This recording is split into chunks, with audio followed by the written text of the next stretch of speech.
Raftery with East County Magazine, and we are here at Politics in Paradise, hosted by the East County Chamber. And this is Nadja Harjoud, and she's running for the Grossmont Health Care District. It's a mini.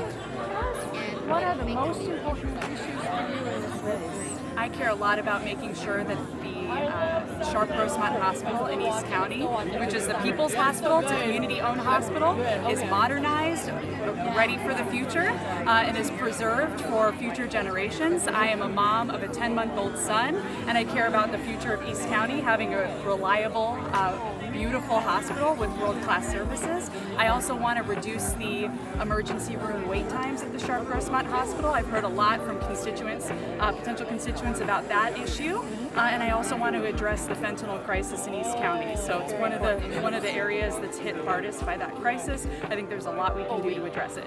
Can you tell us in a nutshell your qualifications and experience? Yes, I am a healthcare attorney. I have been my entire career. I care a lot about making sure that healthcare systems and hospital systems are appropriately managed. One of the main focuses of the Grossmont Healthcare District Board is to oversee the Sharp Grossmont Hospital. Sharp is responsible for the patient care and operations, and the board oversees a lease agreement. So the district actually is the landlord of the Sharp Grossmont Hospital, and my legal experience is perfectly suited to this meaningful board. I am actually a family law attorney. I've been on Baltimore Drive in La Mesa for about 15 years. I live on Baltimore Drive and I work on Baltimore Drive.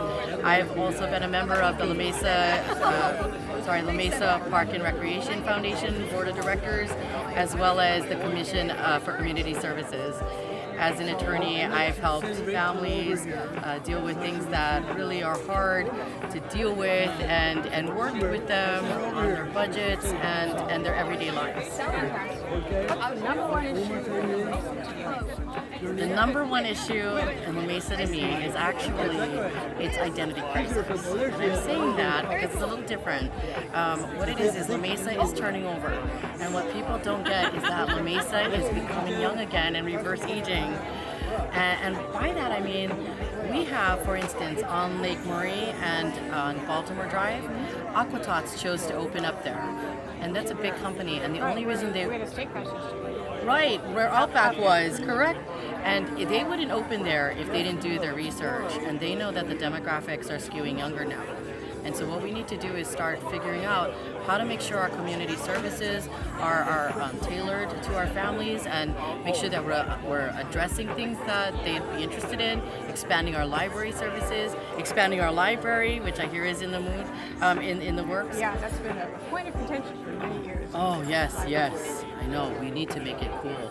And but also public safety, because the families need that. So we are hoping to get all 4 candidates for a candidate forum. We're inviting them, so hopefully we'll dive a lot deeper into this and many others. Thank you, and good luck to you. Thank you, Miriam. Thank you. Lauren is another candidate running for the La Mesa City Council. And tell us a little bit about your number one qualifications for the job.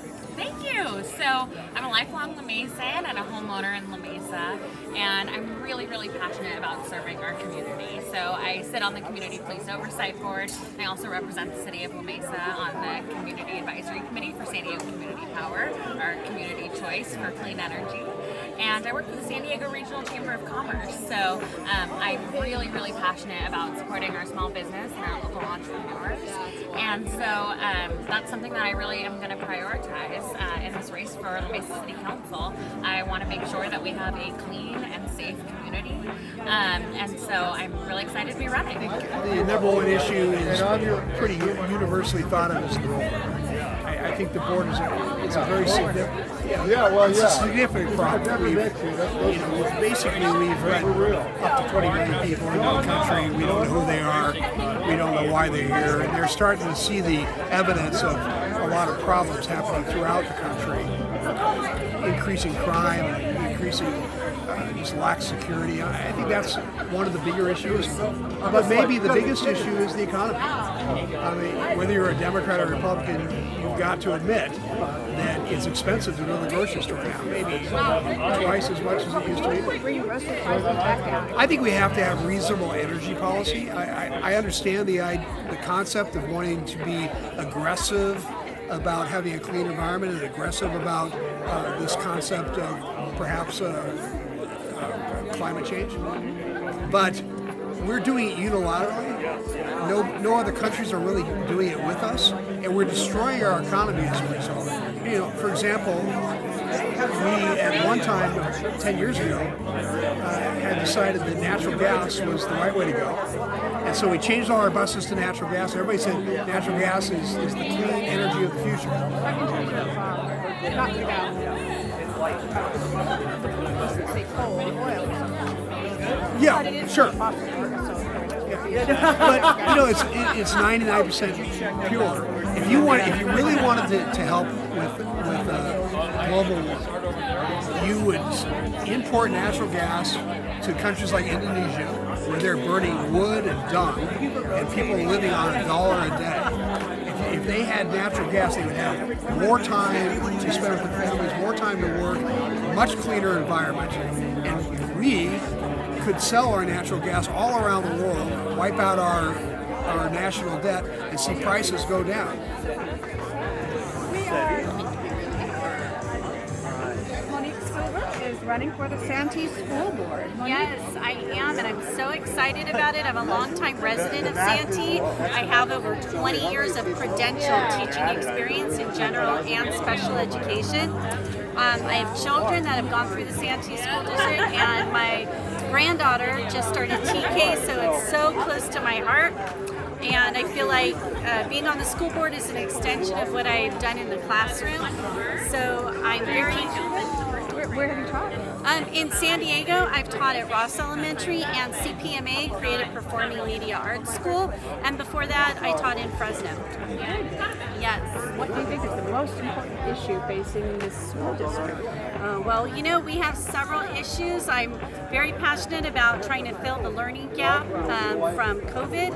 I think school safety is very important. Students and teachers have a right to learn and teach in an environment where they feel safe. And one of the programs that I would like to champion is a district-wide anti-bullying program, so students learn how to not be bystanders. And I'd also love to get the community involved. You know, the parents, grandparents, members of the community. The more hands on deck, the more we can do for our students. Jay Steiger is one of the candidates running for the high school district. Yes, and I did as well, and my kids did as well.